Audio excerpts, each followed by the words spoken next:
Okay, so we're ready to go. Welcome everybody. Thank you for coming onto the webinar today on the labour update for the mango industry. Just a couple of things quickly. If you can all stay on mute while the presentations are on. Maureen unfortunately is unwell today, so she won't be joining us. So Jess, our communications manager, is actually hosting today. I'd like to also just quickly welcome Celine Jordans, our new Industry Development Officer for the Northern Territory and West Australia. Celine's in her second week, so it's great to have her on board. And next week we have Paige Levick for the Northern Queensland area. She'll be commencing on Monday. So that'll fully resource up again the AMIA in order that we can get out and get around to our members and work closer with them. Otherwise, the only other thing to mention is that there has been a media release today from the government re the Ag Visa, just stating that that will commence by the 30th of September and will take a couple of years to come into full functionality. So we'll find out more about that over the next few days.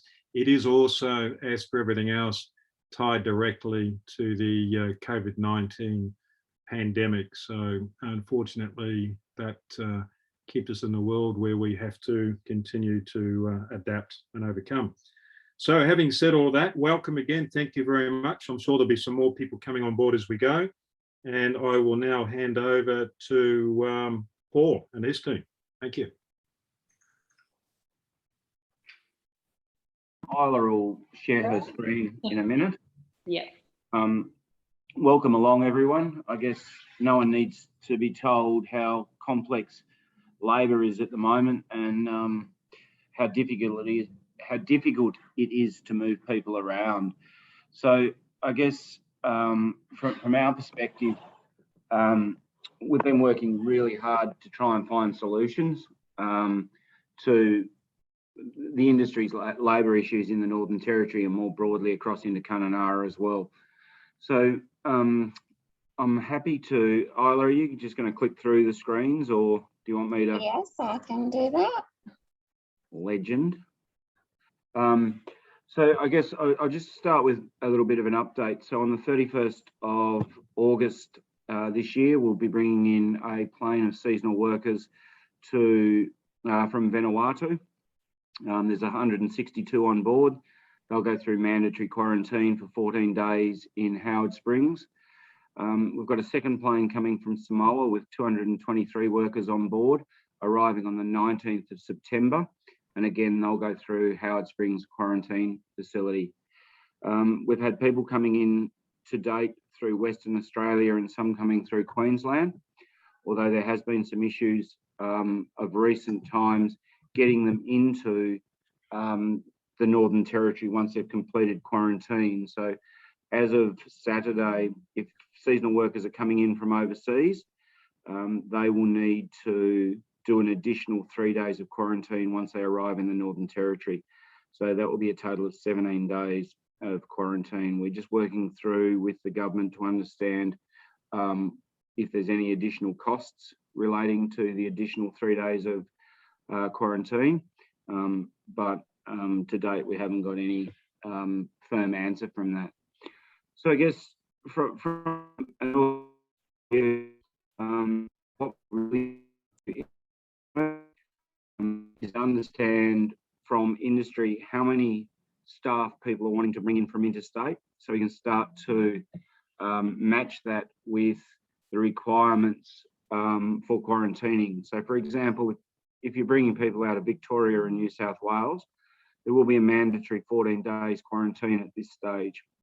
And I don't think there'll be a way around that given the outbreaks in both those two states are still going up and are nowhere near being under control. Bringing people from Western Australia or Queensland should be a simpler process. So you need to, if possible, tell us where you're bringing staff from, your approximate date and your approximate numbers. And after this, Isla will send out a spreadsheet so we can actually update that. In addition to that, COVID-19 management plans in the Northern Territory are actually only valid for 6 months at a time. So if you haven't got a COVID management plan, please update your current one. We are having a lot of problems getting those approved. We've had some in the system now for over a month and it's still not approved. We are looking at as many other options for workforce as we can. So a little while ago, NT Farmers took over the Harvest Trail service, and I'll talk a little bit more about that in a moment. But we are doing a lot of work with international students, with new migrants through the refugee centre, and we had tremendous success last year with the refugee program, and many of those are still working in agriculture. And we've also been doing some work around sentence to a job. So low risk prisoners coming out and working on farms to assist with picking and packing of mangoes for the season. And we've got a couple of cohorts of those already placed. The Harvest Trail component. So we took over Harvest Trail at the end of April, beginning of May. We've now recruited Imran North into the Harvest Trail coordinator role. We have Alana and Di supporting him in those roles, and we'll put some additional resources into the Harvest Trail in Katherine in the coming month or so to support the labour or the service in that area as well. So currently we've got over 250 people registered wanting to work. There are also some government incentives to help people move around, and those can be accessed by talking directly to Imran. So that's up to $6,000, or for a visa holder, like a backpacker, up to $2,000. And that's to help us get workforce mobile. So please reach out and talk to Imran, Isla, myself, or any of the team about how we can assist through Harvest Trail. In terms of COVID management plans, key focus for a COVID plan is to keep your workers safe. And we know from experience when there has been an outbreak on a farm, it can have a significant effect on that farm's ability to be able to trade. We've also seen that in other sectors. So the abattoir sector or the meat workers sector has been particularly hard hit.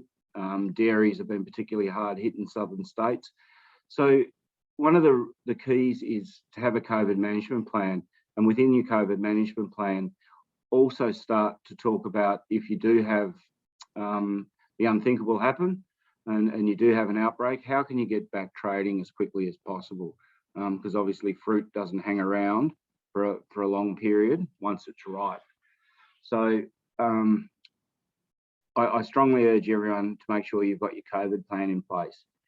NT Farmers, in conjunction with the Northern Territory Government, have also put in place a one-off grant process that will allow you to claim the costs of bringing people from other states, or if you're going through the seasonal worker program, to offset some of the costs within that seasonal worker program. So each eligible business can claim up to $1,500 per person. It's in 2 payments. First payment is after the first week of employment and needs to be validated with a pay slip, and that's worth $750. And the second payment is after 8 weeks, and again, another $750. So we will send out an updated version. We did send one out late last week, but it does go live today. So technically you can start to apply now. It is a fairly simple process, according to government. We did go through it last week. It is relatively simple, but it will take a little bit of time, and you can do multiple people at once. The program is capped at 40 people per business, so a maximum of 60,000 per enterprise. And our hope is that will offset the costs for growers in what is a really, really difficult time. I might hand over to Imran to introduce himself, and then Isla, if you want to say a few words before we take any questions and wrap up. Thanks, Paul. Hi, I'm Imran. I've obviously, as Paul had mentioned, I've taken over the Harvest Trail as the Harvest Trail coordinator for the Northern Territory. The Harvest Trail is a workforce option for growers, which allows growers to access a free service to attain workers. Employees are obviously, as Paul mentioned, able to take advantage of the Ag Move, which is the relocation incentive for people to work in different parts of Australia during harvest. The Ag Move is the most direct route, so they have to go from their losing location to the farm and then back. As Paul mentioned, they are entitled to 6,000 Australians are entitled to $6,000 once completing 120 hours of 4 weeks of work, and a backpacker is entitled to 2,000 after completing 120 hours of 4 weeks of work. There are requirements around what they can be reimbursed for, and that's any travel costs, accommodation costs, and workwear. Obviously, we have an understanding for people moving up to Darwin being a larger distance, but keeping receipts is quite hard, so they can provide a bank statement to show that those amounts where they paid. And that's myself. Over to you, Isla. Thanks, Imran. So as Brett said, the Ag Visa has been announced today and will be open by the end of September. That's for the ASEAN countries listed on the screen, but there may be just a couple of countries to start with as the borders open and vaccinations happen in those countries. So the next item is Fair Farms. We've had a fair few Northern Territory farmers sign up to Fair Farms and are in the process of getting their certification. So as we know, there's a lot of auditing throughout your harvest season, but this will help. In relation to Farm Safe Australia, there has been a report released in July which highlights the statistics on farm. And on the screen, you can see for the 6-month period, the Northern Territory had 0 fatalities and 0 non-fatal injuries. Let's keep it that way, NT.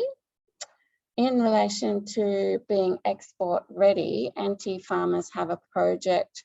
So if you are export ready or are trying to become export ready, please reach out. We will have Camilla Phillip contacting growers to get that information and provide assistance. Any questions?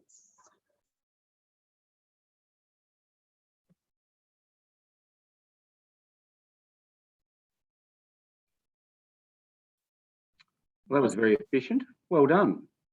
Look like there's any questions. All right, so that wraps up the NT Farmers update. Thanks so much for that. Lovely photo of Han there. So I'd now like to introduce Julia Weiwei from the Queensland Agriculture Workforce Network. Thank you very much, Jess. I'm just going to share my screen with my presentation.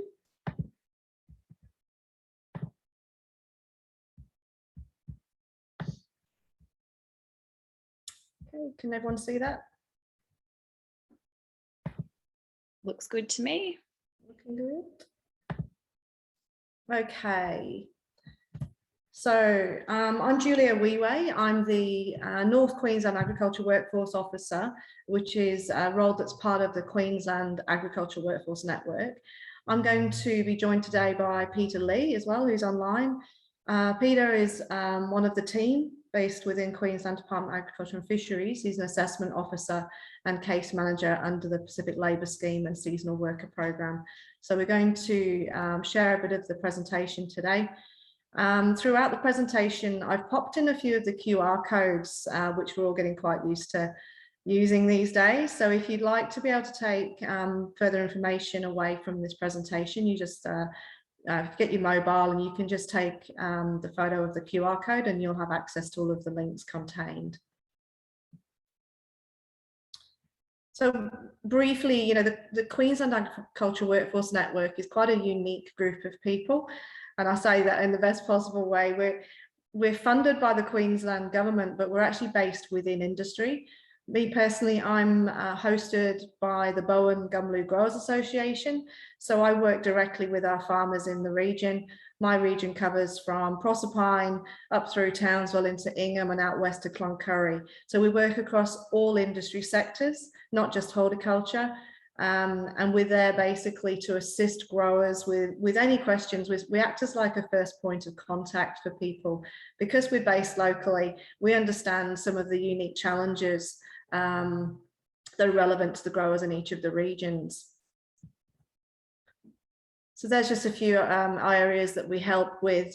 We tend to find that we do a lot of one-on-one with growers, where, you know, after a session like today, we can receive emails and phone calls, and we can actually go and visit growers to help them through some of the information that's been provided, and just act as a link to help them with more information. We do a lot of work since COVID, really, with government to ensure that challenges that are faced by people within our regions get fed back up into the various departments, so that we ensure that the growers in our regions, their voice is heard as well as everybody else's. So a lot of the time we're speaking with people within the Department of Agriculture and Fisheries who escalate challenges really quickly for us. So that just gives us an idea here on this slide of the broad scope of the regions that we cover. We have an officer, Leanne Cruss, who's based up in far North Queensland. I operate in the North Queensland region. You can see all the different offices that go throughout the whole of the Queensland state. We're all very different in our approach and how we do things, because we do whatever is demanded by industry. So it's very tailored type of support. So I thought I'd just give a bit of an overview, just to give a bit of context of what's happened really since this time last year. We're now looking at a reduction of around 100,000 backpackers in Australia since June last year. These figures came from Christy Banks, who's the state manager for Harvest Trail for Queensland. There's been a number of things that have impacted the backpackers being in the country. We've had some regulatory changes as well. On the 8th of May and the 22nd of June, we've now, you know, the hospitality and tourism industry are also having challenges with workforce. So some of their workers are now able to access working in their industries to be able to extend their visas as well. And we've also seen that they can apply for 408 visas. So this sort of just further impacts the amount of workers that we will have access to within horticulture particularly.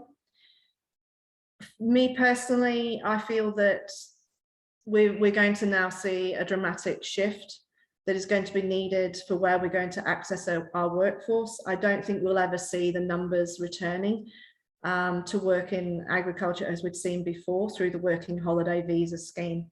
So we are encouraged by the announcement of an ag visa, and obviously there's a lot of detail that still needs to be gone through to make sure that we can replace a lot of the workers that are now not going to be entering our sector. So Peter's going to just give a bit of an overview of what's been happening in the seasonal worker program and PLS space. And I'll hand over to you, Peter. Okay, thanks very much, Julia, and good afternoon, morning still it is. No, it's afternoon, sorry everyone, and thanks for the chance to come along and speak with you today. As Julia mentioned, I'm part of the PLS SWP team within DAF, and up from September last year, we have been able to help bring in just over 3,100 workers into Queensland to work in the agricultural sector. As at last Friday, we had 150 come in Friday evening. And that's about 1/3 of all the Pacific Island workers have come in nationally. They've just clicked over 10,000 nationally. So yeah, about 30% of that. So within Queensland, there are currently 3 quarantine options for PLS SWP workers. I'll deal with hotel first. That at the moment is one of our biggest challenges. Hotel quarantine, the precedence is for returning Australians in terms of international. And also we have a high demand at the moment with border closures on our domestic travel and people needing to enter compulsory quarantine when they're trying to cross the border into Queensland. That, along with things like Talisman Sabre, the ADF activity that was earlier in the last couple of months, as well as Olympics and Paralympics people returning, has meant that hotel quarantine has essentially been unavailable to the PLS SWP scheme for the last couple of months. And to be honest, we're not sure when it will become available again. So we're looking out probably till at least October, November, not to have that. That creates some problems because it was very much suited to smaller employers who were bringing in somewhere up to 10 employees in a group. We had a minimum of 30 people in our other 2 schemes, which I'll talk about in a minute. And so the smaller companies really had difficulty other than banding together to get a collective group or going through hotel quarantine.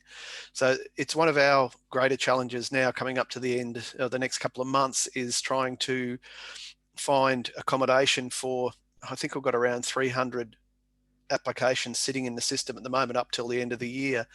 300 people looking for accommodation, and that was originally going to be in hotels. So we're working on that at the moment. So our 2 most widely used schemes at the moment, well, our only ones at the moment, are on-farm quarantine, which has been going since September last year.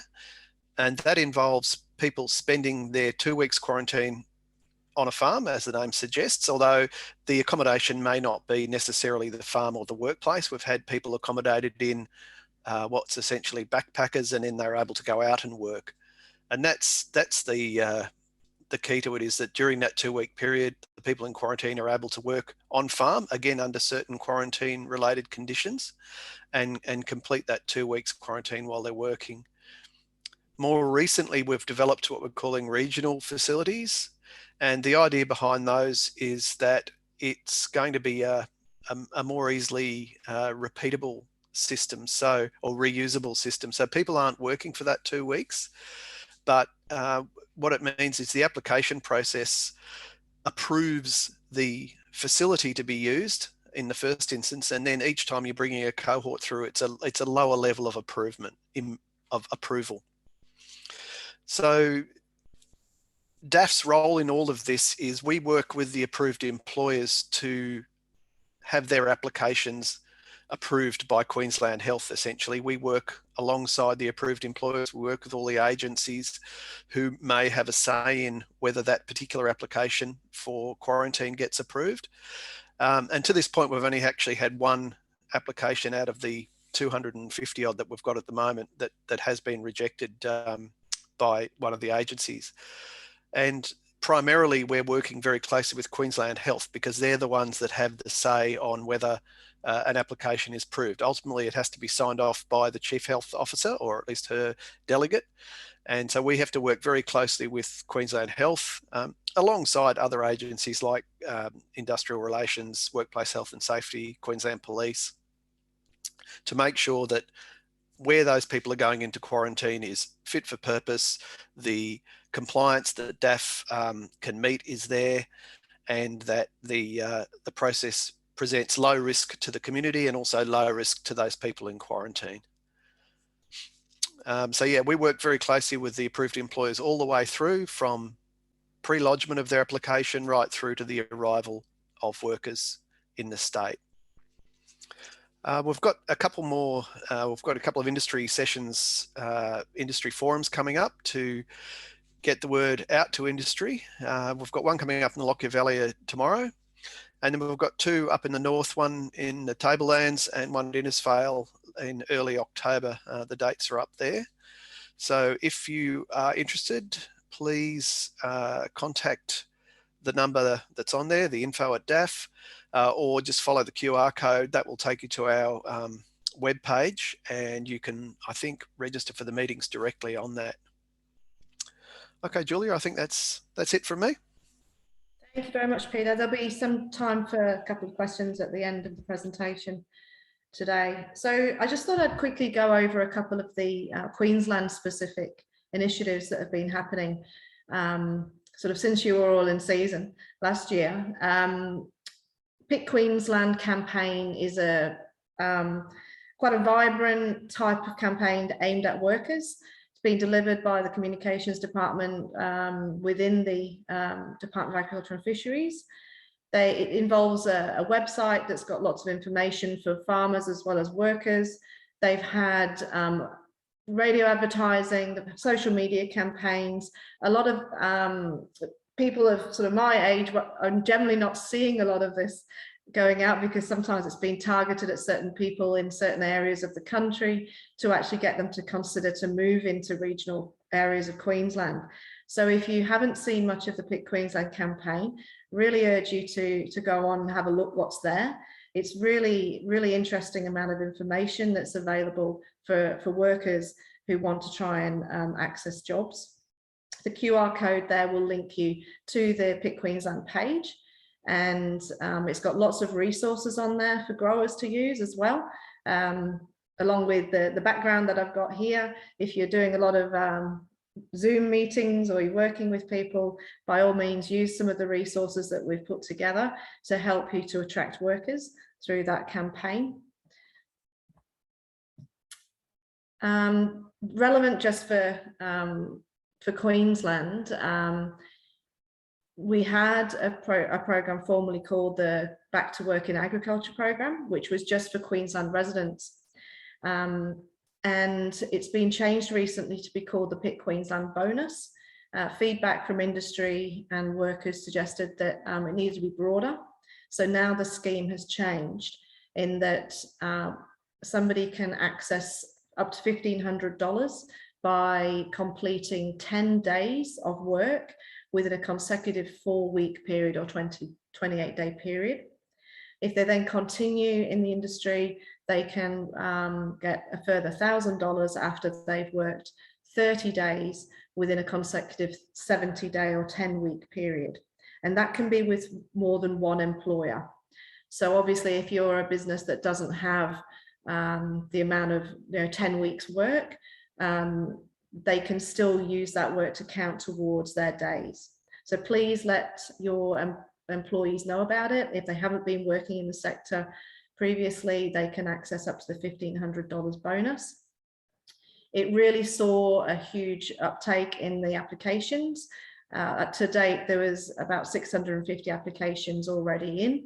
So this money, it'll run out eventually. So encourage any workers that you're talking to at the moment to jump on board and put in their application for the Pick Queensland bonus. So Imran was talking about the AgMove relocation assistance.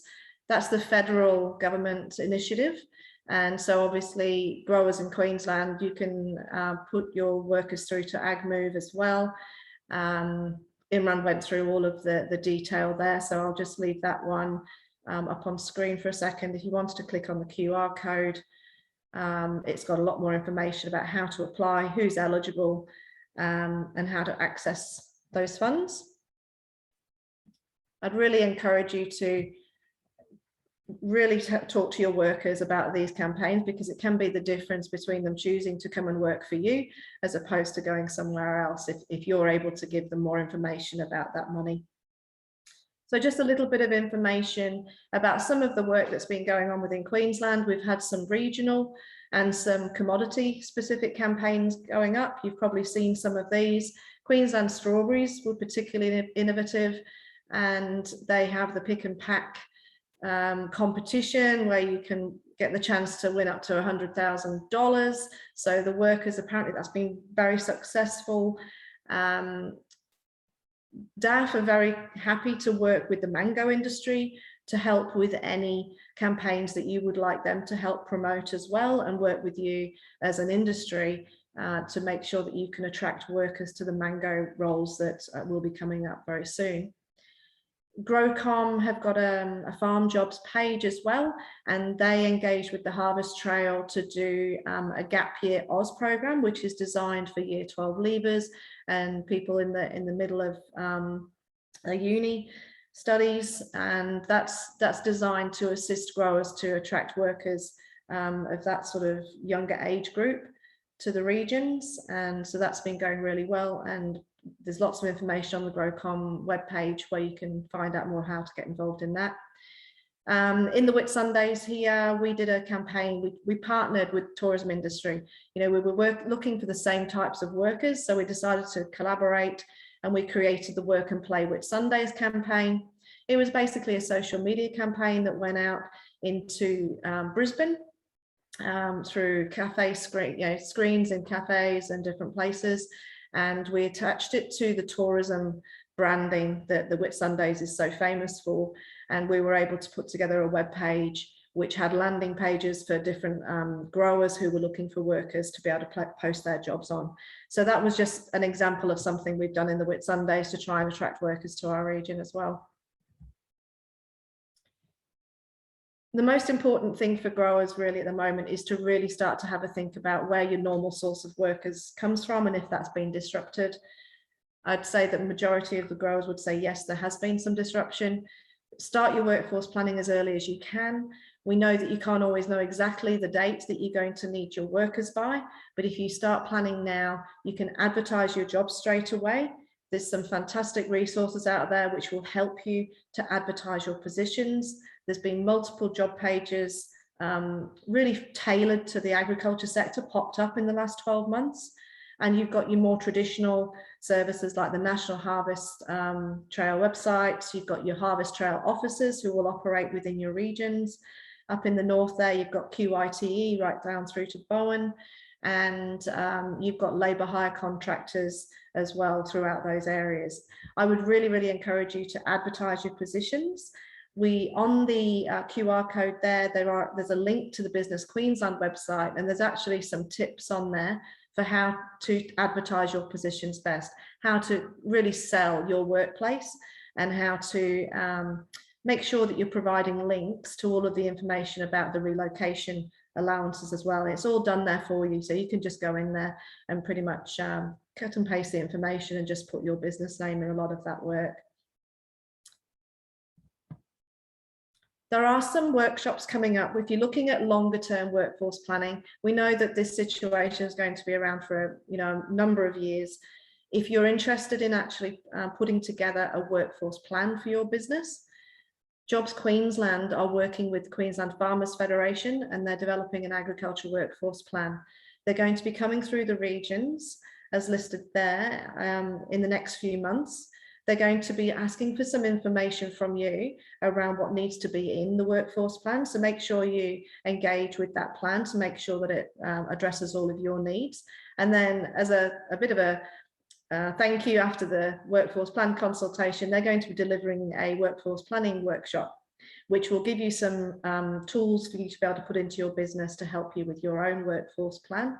So as you can see the dates there, they're going through Emerald, Tablelands, Dalby, Ayr, Boonah, Nambour, and there is an online consultation on the 7th of September as well. So you can register there through the QR code as well.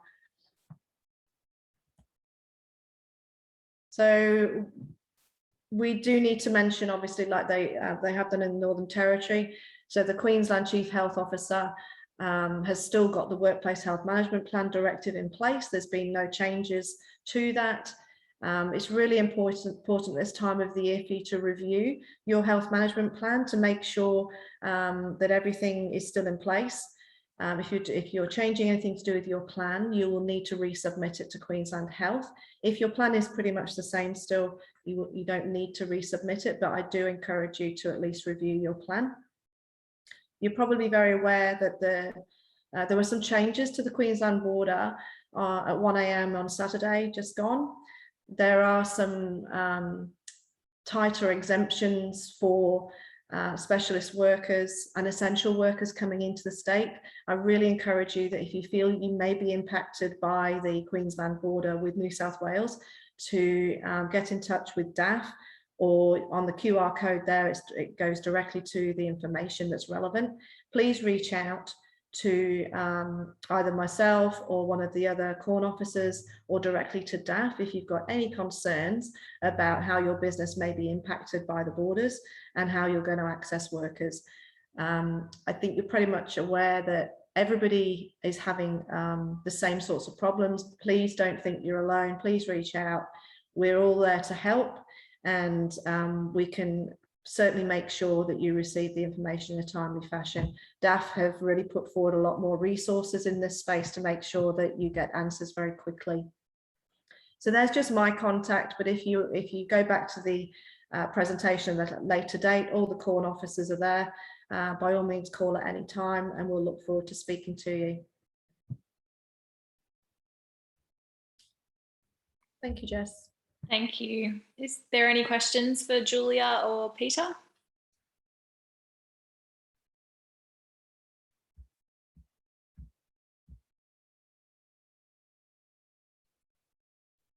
No. Okay. We'll move on to Jamie Wills. He's from a platform called Swaggy. So take it away, Jamie. Thanks, Jess, and thanks everyone for having me. It's a pleasure to be here this afternoon to, I guess, let you know about what we've been doing to try to help the sector. Assumedly, everyone can see my screen at the moment, Jess. Not yet. Not yet. Have you stopped your share? You have. There we go. There we go. Yeah. All right. Apologies about that. All good. So look, I guess nearly this time last year, late August last year, I became aware about the issues facing not just agriculture, but I guess employers around Australia more broadly with the border closures and the job seeker payments, and an absolute need and demand for employers to be able to find casual and seasonal workers. What I found odd at the time was that there was supposedly a very high unemployment rate among a lot of international students and other casual workers in the country. And we wanted to look into that issue and identify whether there was something we could do to I guess, help the situation. So what we realized is that every day there's thousands of people looking for work, and they're really looking for that work around their travel or life or study schedules. They're looking for that work on Facebook. I'm sure everyone's aware of all the different Facebook groups and all the different Gumtree channels and WhatsApp pages and so on and so forth. There's a lot of different channels that people are trying to find work, but what they're collectively trying to do is to plan around what they know they're going to be doing, which is either traveling or studying or whatever it is. At the same time, obviously on the employer side of things, there's very much a recurring need to fill casual and seasonal roles. As you know, particularly in the mango industry, your annual harvest and everything else associated with running your farms, but extrapolating that more broadly across, I guess, the agriculture sector as a whole and into hospitality and tourism in regions like the Whitsundays or in the Northern Territory. What we find or what we see is obviously a very, very seasonal employment requirement, which sort of drives the short-term transition of your workers. So what we wanted to do is we wanted to set out to build a platform to match casual and seasonal workers on current and future availability. And really what we realized is if you've got backpackers who are thinking about traveling to either Queensland or the Northern Territory in 6 months' time, or you've got students who know that they're going to have a 3-month study break at the end of the year, they can't currently easily find jobs ahead of time, 6 months, 12 months, however far ahead of time it may be. So they're not actively looking, or I guess they're not actively looking on a dedicated platform. So by being able to marry a requirement between the employer and the worker around future availability, what we'd like to do is we'd like to be able to help employers see, employers or recruiters for that matter, see who may be available in future and have much more, I guess, awareness of your employment needs as they become closer to your harvest or to whichever part of the season that you're in. So we launched our beta platform in March. We had a harvest trail provider in New South Wales who received immediate start in 2022 season applications. And I guess that really encouraged us to progress and to continue developing the platform. So now what we're very much focused on is building a platform that will service the requirements and really complement the requirements of workers and employers operating in that casual and seasonal, I guess arena. We wanted to deliver a platform that was free. We don't think it makes much sense for an employer to have to pay to post a fruit picking job 12 months down the track that will only be up for 30 days. I guess we saw part of that near-term recruitment cycle as contributing to a lack of ability to plan longer term with workers. So yeah, particularly though, I guess importantly, we don't want to become involved in the recruitment process. So we're not interested in vetting, qualifying, placing, or managing your workers. What we want to be able to do is to be able to really focus on helping employers around the country or industry groups to find and connect with those workers and to determine themselves whether they're suitable for each other. So to that end, we're really focused on being able to complement and partner with other initiatives that are being driven through agriculture industry sectors and through other sectors and regions, and really try to aggregate where people are looking for their work or finding that work. So our platform is still in beta, I guess, version 1. So we're still building it out to be able to launch it properly to market. We have had tens of dozens of applications and hundreds of registrations without really marketing it per se. So we're feeling very good about that.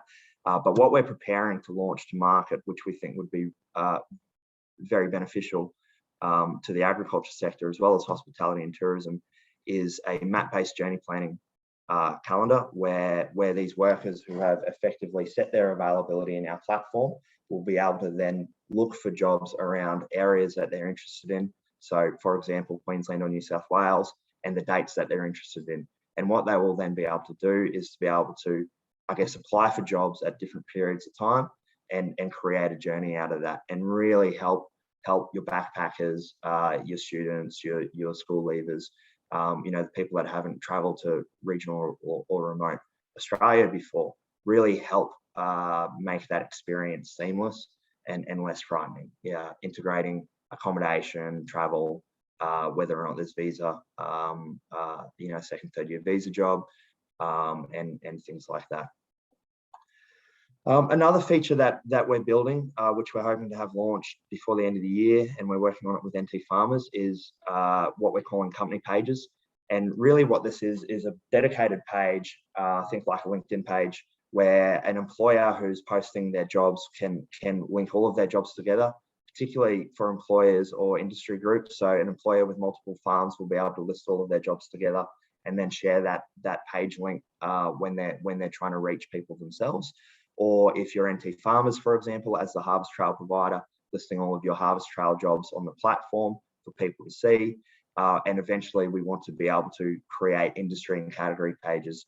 For example, Aussie Mangoes being able to run a page where all of their members could say, yeah, we're members and we'd like our jobs displaying under that Aussie Mangoes page.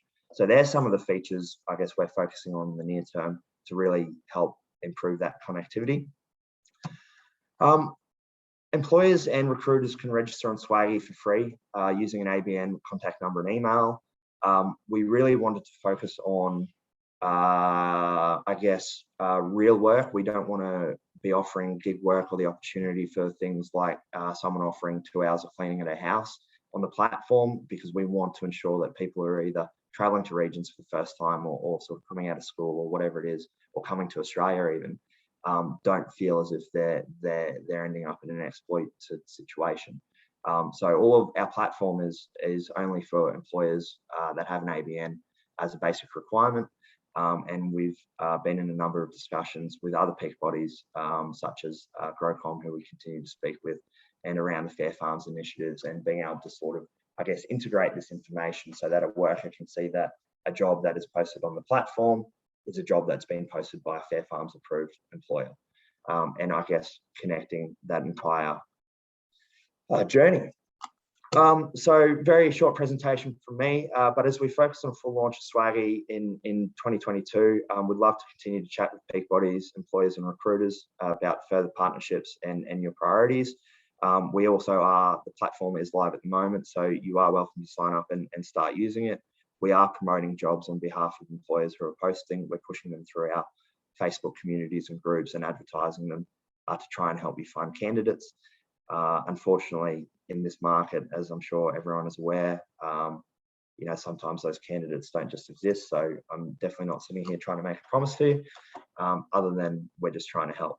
So I'll leave you with a short video, which kind of shows the feel of Swaggy and who we're trying to reach and what we're trying to achieve. And then, yeah, thanks.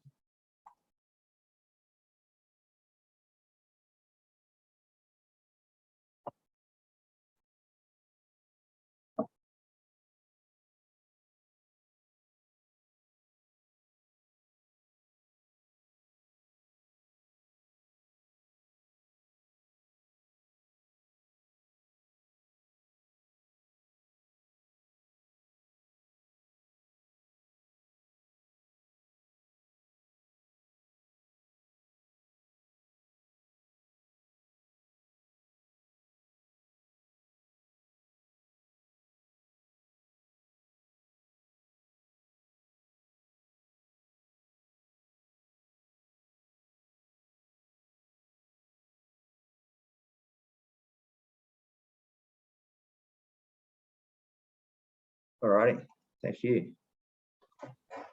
Thanks, Jamie. Is there any questions for Jamie? Or any questions in general from today's session?